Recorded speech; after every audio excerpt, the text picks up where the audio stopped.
I hired a private investigator. You can't take my daughter away!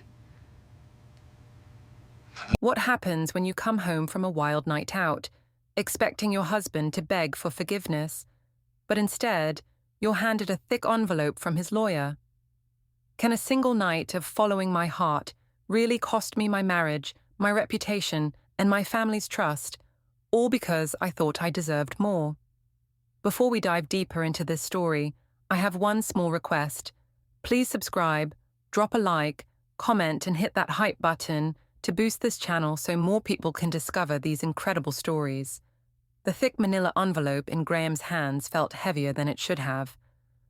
When I walked through our front door at 3:47 a.m., mascara smudged and reeking of another man's cologne, I expected tears, maybe begging. Instead, my husband of 8 years stood there in his wrinkled pajamas, holding legal documents that would change everything. "Where were you, Isolde?" His voice was steady, controlled in a way that made my stomach twist. I dropped my purse by the door, keys clattering against the hardwood floor. "Working late. You know how demanding the HR department gets during performance reviews?" Graham's jaw tightened. "At 3 in the morning? Some of us actually care about our careers."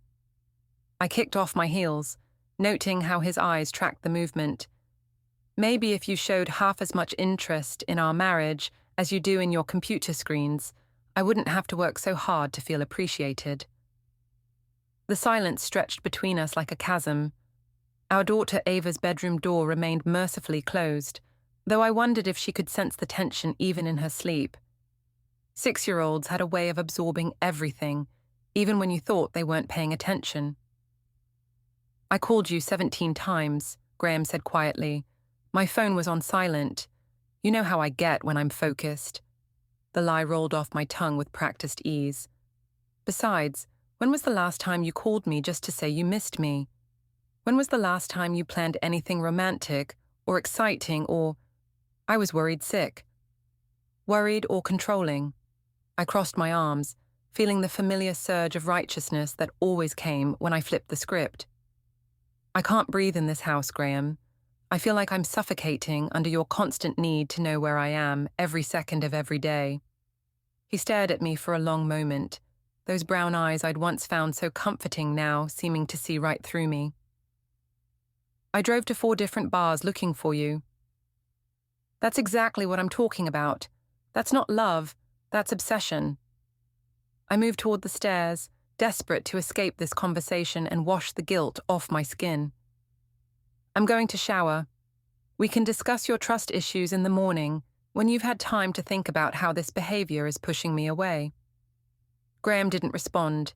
He just stood there, holding that envelope, watching me climb the stairs. I could feel his gaze burning into my back with each step. In our bedroom, I caught sight of myself in the full-length mirror. My black dress was wrinkled, my lipstick long gone, and there was a faint bruise on my collarbone where Micah had been a little too enthusiastic. The memory sent a thrill through me that I quickly suppressed. My phone buzzed with a text from my sister Lena. "How'd it go with Graham? He's always been such a bore. You deserve better." Another message, this one from Micah. "Thanks for an amazing night. Can't wait to see you again." I screenshot his message before deleting it, then typed back to Lena. "He's being paranoid and controlling as usual. I think I'm done pretending to be happy in this prison." The shower water ran hot against my skin, washing away the evidence, but not the electric memory of Micah's hands. His laugh, the way he'd looked at me like I was the most fascinating woman in the room. When was the last time Graham had looked at me that way? When was the last time anyone had made me feel alive? By the time I emerged from the bathroom, Graham was gone. The bed was still made on his side, and I could hear the soft murmur of the television downstairs. Good. Let him stew in his jealousy and suspicion. Maybe it would teach him to appreciate what he had before it was too late. I slipped between the sheets, my phone glowing in the darkness as I scrolled through the photos from tonight. There was one of me and Micah at the bar, his arm around my waist, both of us laughing at something his friend Jake had said. We looked good together, natural, like we belonged. A voicemail notification popped up from Graham's mother, Ruth. I almost deleted it without listening, but curiosity got the better of me. Isolde, honey, I don't know what's going on between you and my son, but that little girl upstairs needs both her parents. Whatever you're thinking of doing, please consider Ava first. She's already been asking why Mommy and Daddy don't hug anymore. I deleted the message with more force than necessary.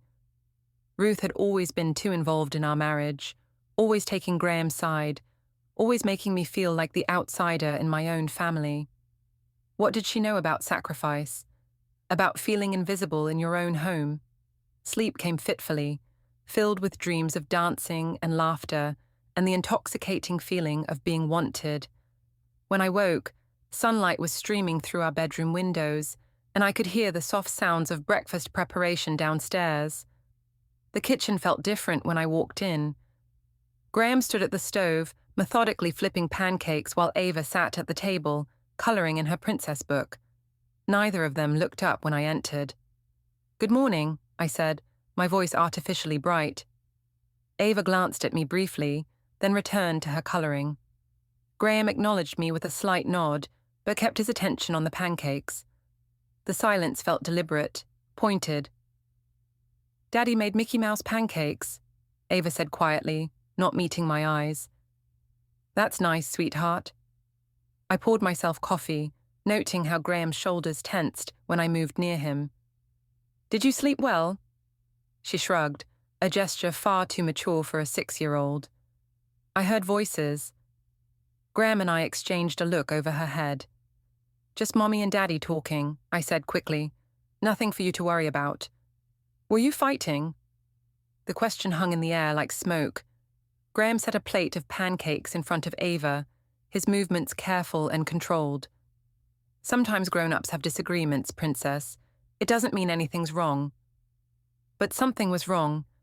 I could feel it in the way Graham avoided my gaze, in the careful distance he maintained between us, in the way our daughter seemed smaller somehow, curled into herself at the breakfast table. "I was thinking we could go to the park today," I offered, desperate to restore some normalcy. "Maybe have a picnic." "I promised Grandma Ruth we'd visit this afternoon," Graham said without looking at me. My stomach dropped. "You didn't mention that." "I'm mentioning it now."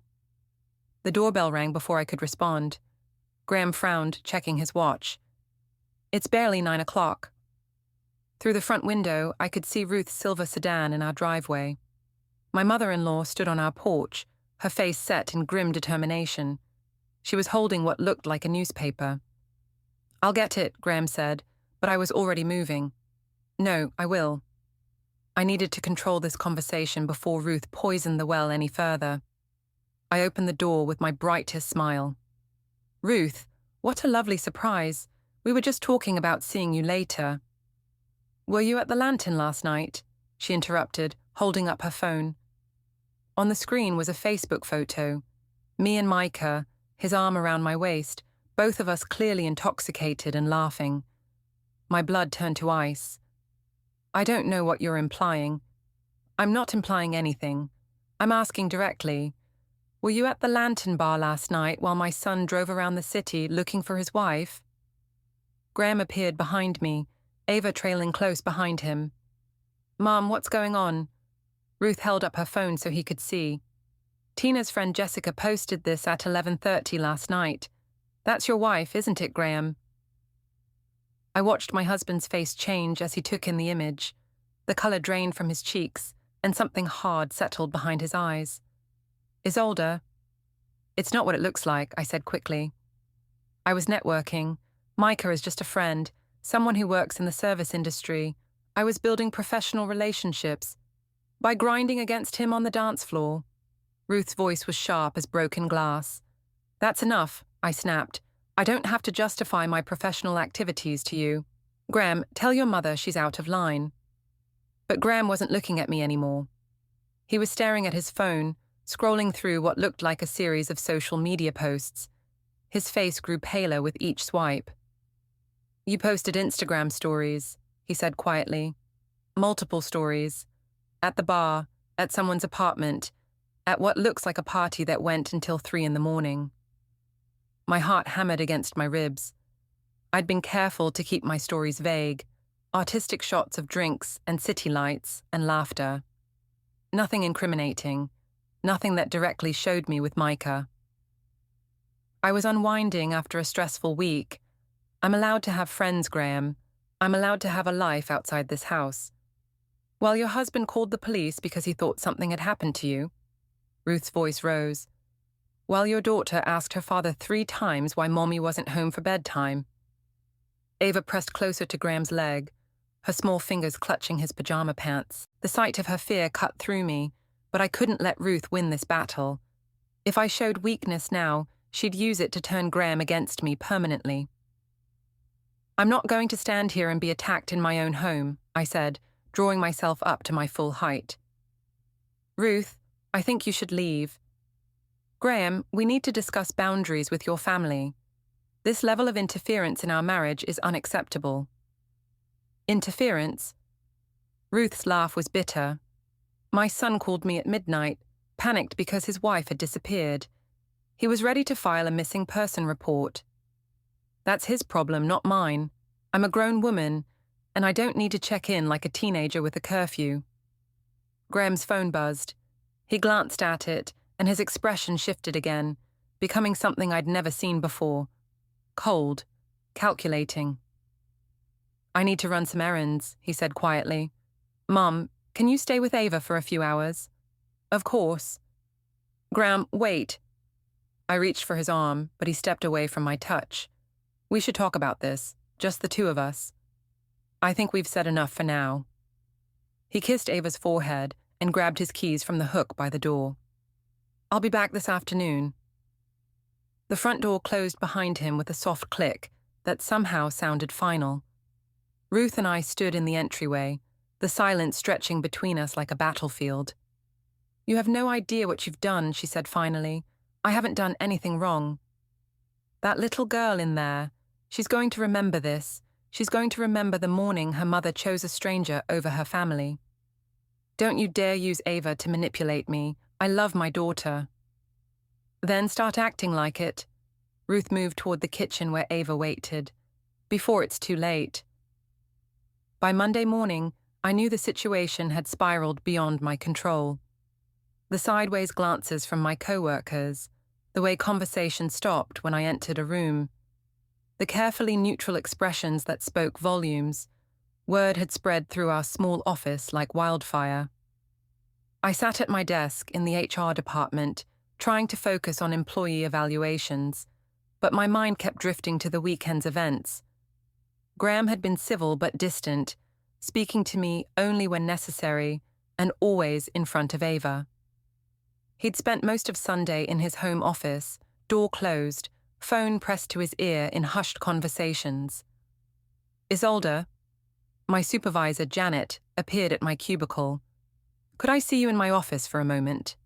My stomach clenched, but I forced a smile. Of course. Janet's office was small and cluttered, the walls covered with motivational posters and company policy reminders. She gestured for me to sit, then closed the door behind us. I'm going to be direct, she said, settling behind her desk. There are some rumors circulating about your personal life, and I need to address them before they impact your work environment. What kind of rumors? The kind that involve photos of you in compromising situations with someone who isn't your husband. Janet's voice was professional but not unkind. Look, what you do in your personal time is your business, but when it starts affecting office morale and productivity... Who showed you photos? I interrupted. That's not important. What's important is that you understand the position this puts me in as your supervisor. We have a company image to maintain, and... This is discrimination, I said, my voice rising. You can't penalize me for my personal relationships. That's illegal. Janet sighed. No one's penalizing you. I'm simply making you aware that your personal choices are becoming public knowledge, and that can have professional consequences. My husband is controlling and paranoid. He's been spreading lies about me to damage my reputation because he can't handle the fact that I have friends and interests outside our marriage. Isolde, I've known Graham for 3 years through company events. He's never struck me as the vindictive type. You don't know him like I do. Behind closed doors, he's possessive and manipulative. He tracks my every movement, questions my friendships, and makes me feel like a prisoner in my own home. Janet studied me for a long moment. Have you considered marriage counseling? I've suggested it multiple times. He refuses to go because he doesn't think he's done anything wrong. It was a lie, but Janet didn't need to know that. Graham had actually brought up counseling several times over the past year, but I'd always found excuses to avoid it.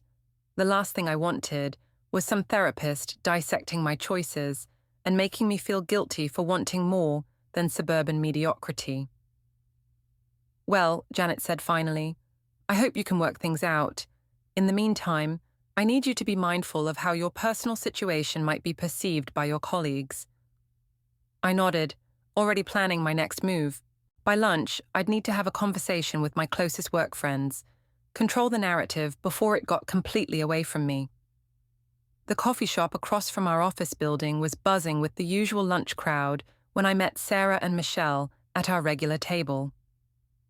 Both women had worked with me for over 2 years, and I'd cultivated their friendship carefully, positioning myself as the fun, spontaneous one in our group. So, Sarah said without preamble, want to tell us what's really going on? I sipped my latte, buying time. What do you mean? Come on, Isolde. The whole office is talking about some photo of you with another man. Janet called you into her office this morning. We're not stupid. Michelle leaned forward conspiratorially. Is it true? Are you having an affair? It's complicated, I said, which wasn't really an answer, but felt safer than an outright lie. Graham and I have been having problems for months. He's become increasingly controlling and paranoid. He doesn't trust me to have male friends or go out without him. That's awful, Sarah said. Marriage shouldn't be a prison.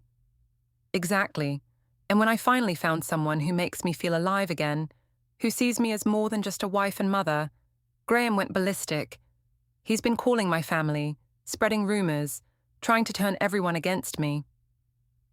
What are you going to do? Michelle asked. I don't know. Part of me thinks I should just leave him. Life's too short to be miserable, you know? But there's Ava to consider, and the financial implications, and... I let my voice break slightly. I just never thought my life would turn out like this. Both women made sympathetic noises, reaching across the table to squeeze my hands. This was going better than I'd hoped. Maybe you should talk to a lawyer, Sarah suggested, just to know your options. Graham would never forgive me for that. He'd use it as proof that I'm trying to destroy our family. But if you're unhappy... I am unhappy. I've been unhappy for years. But every time I try to address our problems, he turns it around and makes me the villain.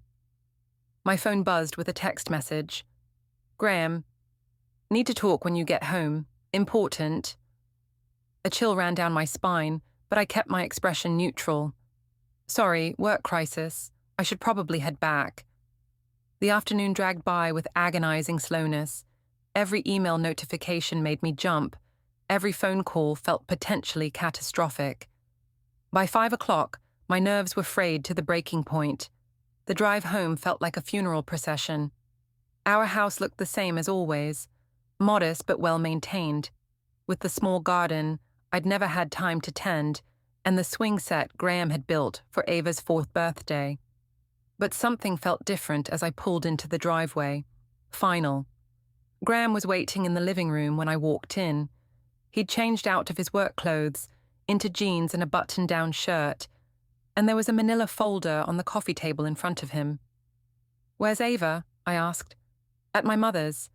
We need to talk without interruption. I set down my purse and keys, trying to project calm confidence. About what? Sit down, Isolde. I'd rather stand. Sit down. Something in his tone made me comply. I perched on the edge of the armchair across from him, every muscle in my body tense. Graham opened the manila folder and pulled out a stack of papers. I spent the weekend doing some research, making some phone calls, gathering information. What kind of information? The kind that would be relevant in a divorce proceeding. The words hit me like a physical blow. Graham, you're being dramatic. One night out doesn't justify... One night? He pulled out a printed screenshot of my Instagram story from 2 weeks ago. You were at the Lantern 2 weeks ago too, and 3 weeks before that. And according to your credit card statements, you've been there at least 6 times in the past 2 months. My mouth went dry. I told you I was networking.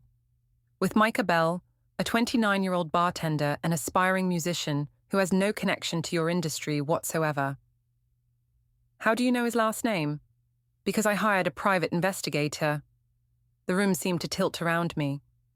You what? I hired a professional to document your activities. I have photos, Isolde. Time-stamped photos of you leaving the Lantern with Micah Bell at 1:47 a.m. on Friday night.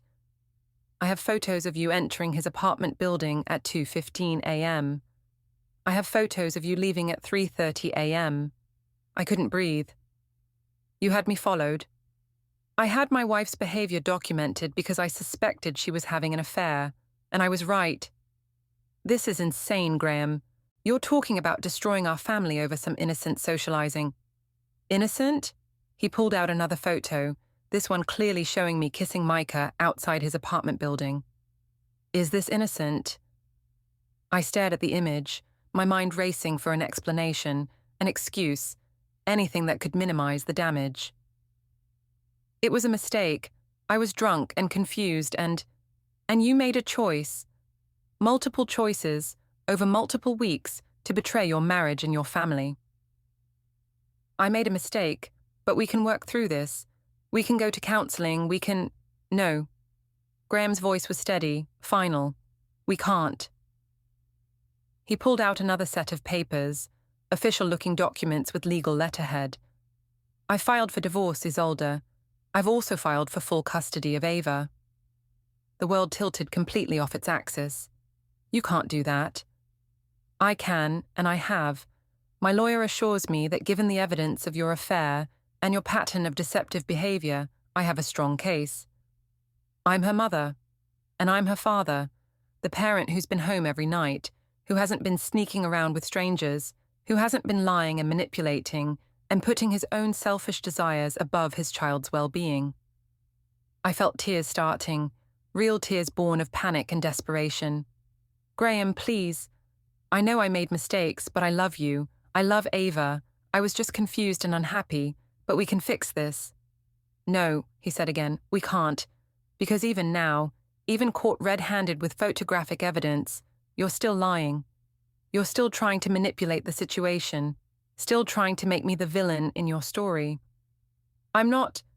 You told your co-workers that I'm controlling and paranoid. You told them I won't go to marriage counseling, which is interesting since I've suggested it 4 times in the past year, and you've refused every time. My heart hammered against my ribs.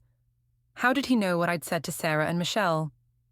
You've been building a narrative, Graham continued, painting me as the bad guy, so that when this all comes out, you'll be the victim instead of the cheater. But I'm not going to let you rewrite history. He stood up, towering over me in a way that seemed both foreign and final. You have until the end of the week to find somewhere else to live.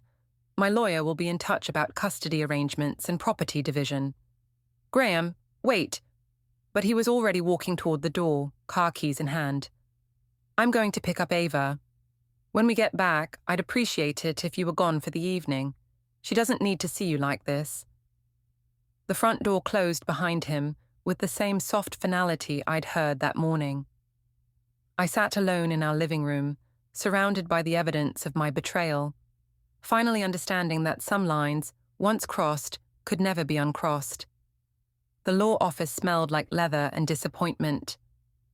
I sat across from David Chen, the divorce attorney I'd found through a frantic Google search, trying to explain my situation without sounding completely unsympathetic. So your husband hired a private investigator, David said, reviewing the papers Graham's lawyer had sent, and they documented multiple instances of you meeting with this other man. It wasn't multiple instances, it was just a few times, and it wasn't what it looks like. David raised an eyebrow. There are photographs of you kissing him. One kiss, one moment of weakness after months of feeling neglected and unappreciated in my marriage. Mrs. Maris, I need you to be completely honest with me. How long has this relationship been going on? I shifted in the uncomfortable chair. There is no relationship. Micah is just a friend who showed me kindness when my husband was being cold and distant. A friend you kissed outside his apartment at 3 a.m. I was drunk and emotional. It was a mistake. David set down the papers and looked at me directly. The photographs suggest this has been ongoing for at least 2 months. There are credit card records showing regular visits to the bar where he works, cell phone records showing frequent text exchanges, and witness statements from multiple people who saw you together. Witness statements? My voice came out as a croak. Your husband's attorney has been thorough.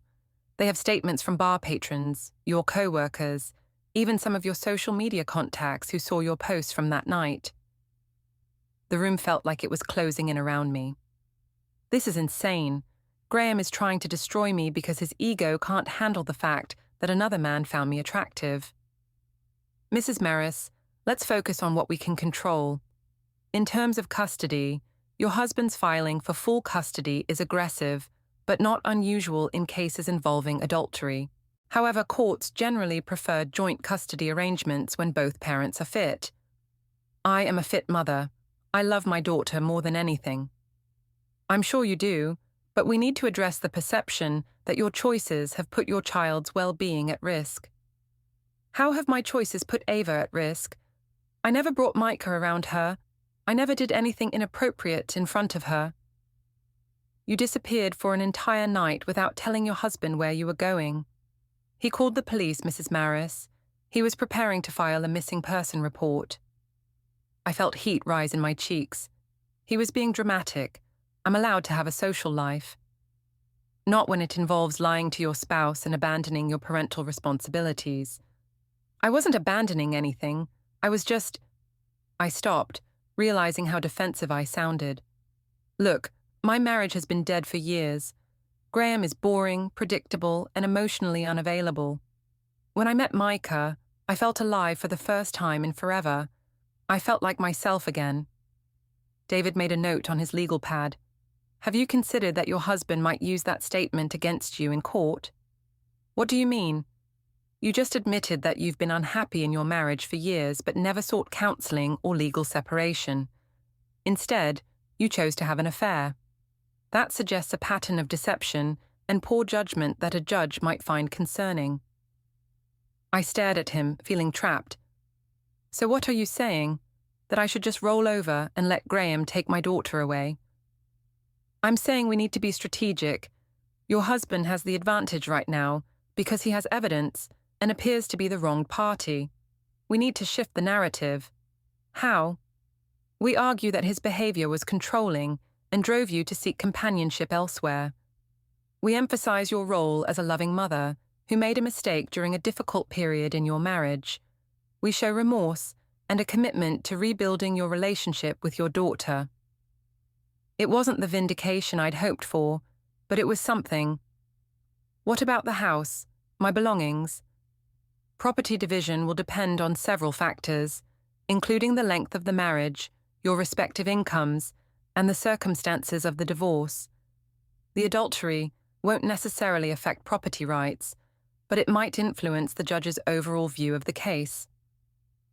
I left the lawyer's office feeling more defeated than empowered. The afternoon sun seemed too bright, the world too loud and chaotic. My phone buzzed with a text from Lena. How did it go with the lawyer? I typed back. Not great. Graham has photos and witnesses. This is going to get ugly. Her response came quickly.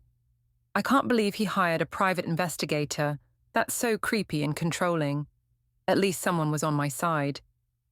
I drove to the coffee shop where Lena was waiting, her face full of sympathetic concern. This is insane, she said as I slumped into the chair across from her. Graham is acting like you committed murder instead of just kissing someone. It was more than kissing, I admitted. We spent the night together. Lena's eyes widened. Oh, well, that changes things a little, but still. People make mistakes. That doesn't mean he gets to take Ava away from you. The lawyer says Graham has a strong case because of all the evidence he gathered. Photos, credit card records, witness statements. It's like he was planning this for weeks. Maybe he was. Maybe this is all part of some elaborate scheme to get rid of you and keep everything for himself. The idea had occurred to me too. Graham had always been methodical, analytical. It wouldn't be beyond him to orchestrate this entire situation. "What are you going to do?" Lena asked. "Fight back. I'm not going to let him paint me as some kind of monster just because I was unhappy and found comfort with someone else." "Good for you. And honestly, maybe this is for the best. You've been miserable with Graham for years. Now you have a chance to start over with someone who actually appreciates you." I thought about Micah, about the way he'd made me laugh, the way he'd looked at me like I was fascinating and beautiful. We'd barely spoken since that night, a few flirty texts, nothing serious, but maybe Lena was right. Maybe this was the universe's way of pushing me toward the life I actually wanted. My phone rang, interrupting my thoughts. Graham's name appeared on the screen. "Don't answer it," Lena said. "Let him sweat." But something in my gut told me this call was important. "Hello? Isolde, we need to talk. Can you come home?" "I don't think that's a good idea. Your lawyer said..." "This isn't about the lawyers. This is about Ava." My blood turned cold. "What about Ava?" "Just come home, please." The drive back to our house felt endless. Graham's car was in the driveway, along with his sister Tina's blue Honda. That couldn't be good. I found them in the living room. Graham, Tina, and Ava, who was curled up on the couch with her favorite stuffed animal, looking smaller and more fragile than I'd ever seen her. "What's going on?" I asked. Tina looked at me with barely concealed disgust. "Ava's teacher called. She's been acting out at school, having crying fits, not eating her lunch. Kids go through phases. She asked her teacher if it was her fault that Mommy doesn't love Daddy anymore," Graham said quietly. The words hit me like a physical blow. I looked at my daughter, at her tear-stained face and confused eyes, and felt something crack inside my chest. "Sweetheart," I said, moving toward her, but she pressed closer to Graham. "Are you going away, Mummy?" Ava's voice was so small I could barely hear it. "No, baby. Mummy's not going anywhere." "But Daddy said you might live in a different house." I shot Graham a furious look. "You told her about the divorce?" "I told her that Mommy and Daddy are having some problems, and we might need to live separately for a while. She deserved to know why her world is falling apart. She's 6 years old." "She's 6 years old, and she's not stupid," Tina interjected. "She knows something's wrong. She's been asking questions for weeks." "This is between Graham and me. It has nothing to do with Ava." "Nothing to do with her?" Graham's voice rose. "You disappeared for an entire night. You've been lying and sneaking around for months. You've been so distracted by your affair that you haven't even noticed your daughter's been having nightmares." "What nightmares?" "She's been waking up crying, asking for you, but you've been too busy texting your boyfriend to notice." I felt the ground shifting beneath my feet. "I didn't know, because you haven't been present. You've been physically here, but emotionally checked out, living in some fantasy where your actions don't have consequences." Ava started crying, soft hiccuping sobs that tore at my heart. I reached for her again, but she shrank away from me. "I think you should go," Tina said. "You've done enough damage for one day. She's my daughter." "Then start acting like her mother instead of a selfish teenager," Tina shot back. I looked around the room, at Graham's cold disappointment, at Tina's righteous anger, at my daughter's confusion and pain, and realized I was completely alone. The family I'd taken for granted, the life I'd been so eager to escape, was crumbling around me, and I was the one holding the hammer. "Fine," I said, grabbing my purse, "but this isn't over." As I reached the front door, I heard Ava's voice. "Is Mommy coming back?" Graham's answer followed me out into the evening air. "I don't know, Princess. I honestly don't know." 3 weeks later, I sat in my sister's spare bedroom, surrounded by boxes of my belongings, and the wreckage of my former life. The temporary restraining order Graham had obtained meant I could only see Ava during supervised visits, 2 hours every Saturday afternoon at a family mediation center that smelled like industrial disinfectant and broken dreams. My phone buzzed with a text from Micah. "Hey, haven't heard from you in a while. Everything okay?" I stared at the message, remembering how exciting those notifications used to be. Now they just felt like evidence of my poor judgment. I'd tried to explain the situation to him a week ago, how my marriage was ending and things were complicated, but his response had been lukewarm at best. "That's heavy," he'd said. "I'm not really looking for anything serious right now." Apparently, being someone's escape from suburban monotony was fun, but being someone's reason for divorce was too much responsibility. Another text came in, this one from Graham's lawyer.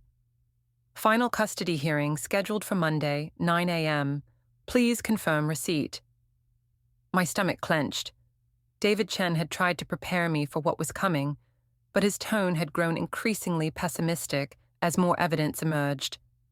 Graham's legal team had been thorough, documenting not just my affair, but a pattern of what they called parental neglect and emotional abandonment. They had school records showing times I'd been late for pickup, missed parent-teacher conferences I'd forgotten about, forgotten to pack Ava's lunch on days when I'd been distracted by texts from Micah. They had testimony from neighbors who'd seen me leaving the house dressed for nights out while Graham stayed home with our daughter. "The optics are bad," David had told me during our last meeting.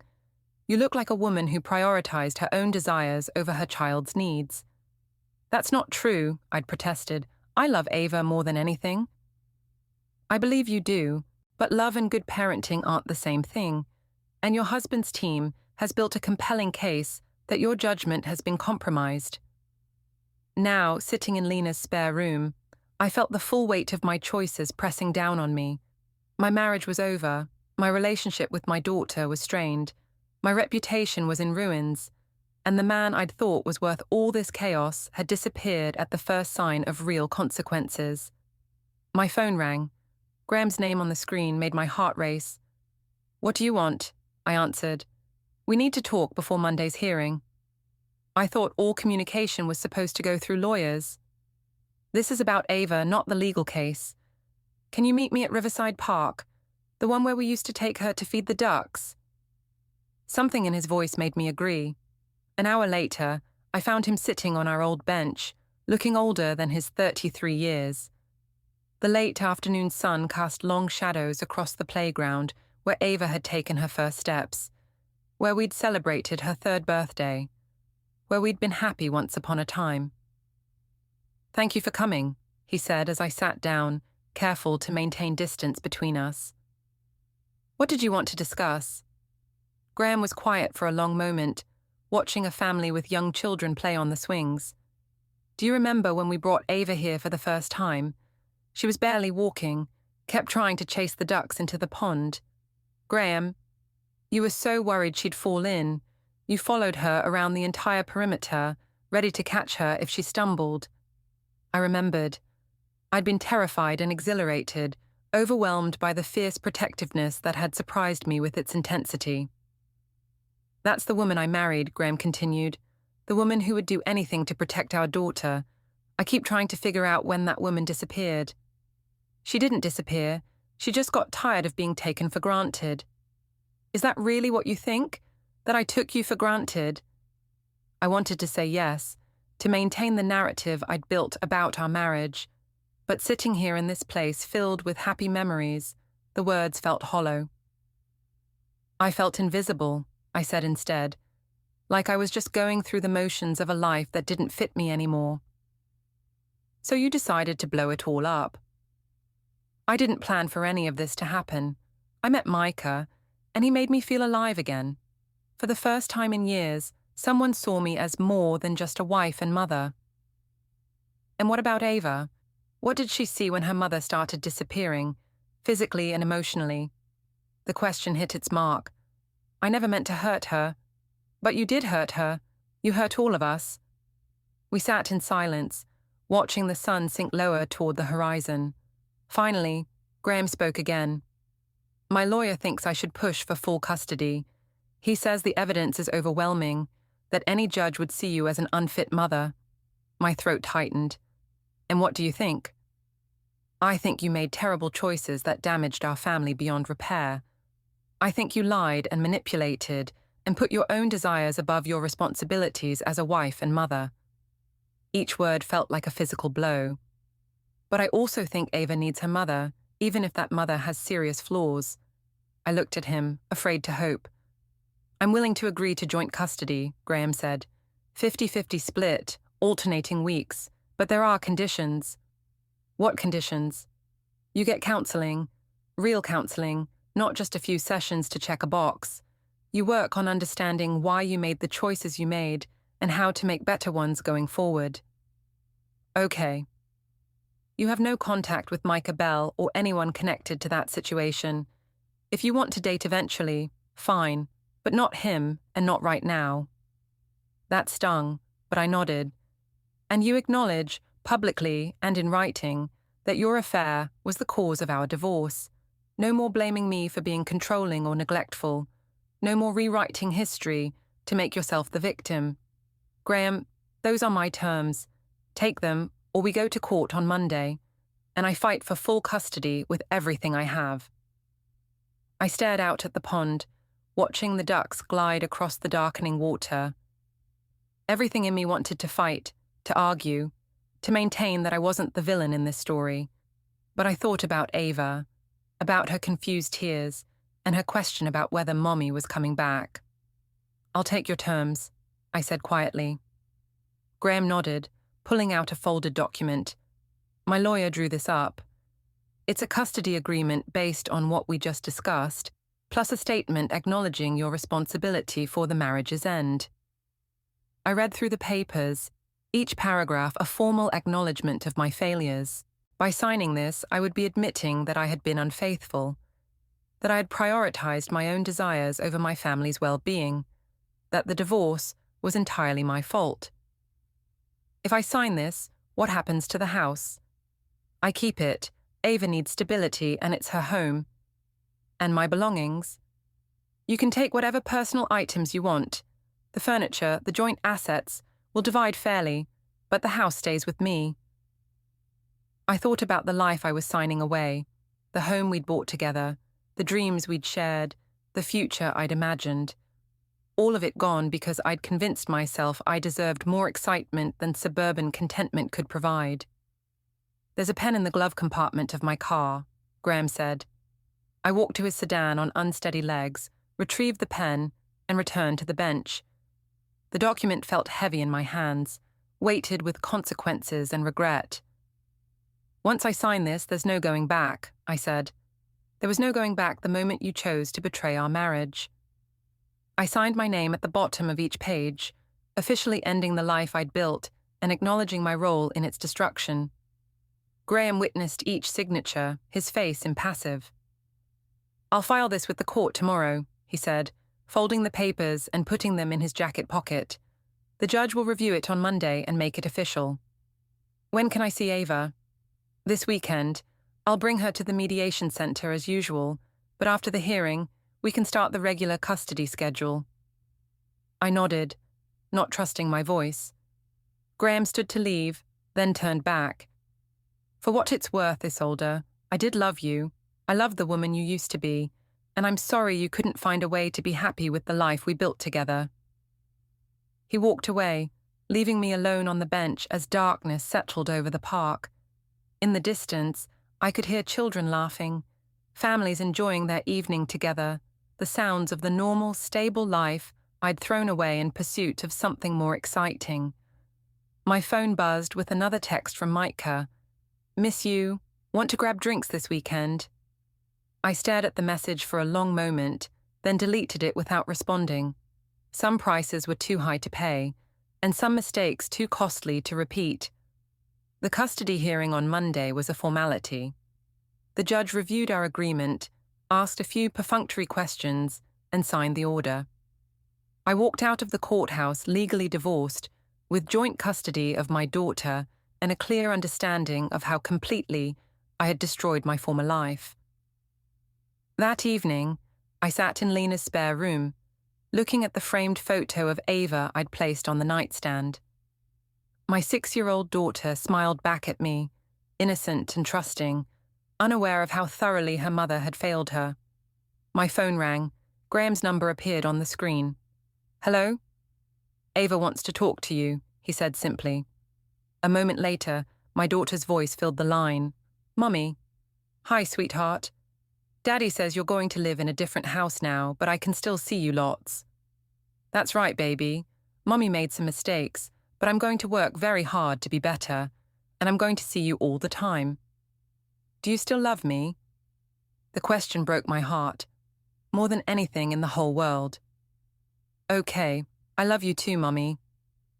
After she hung up, I sat in the growing darkness, finally understanding the true cost of my choices.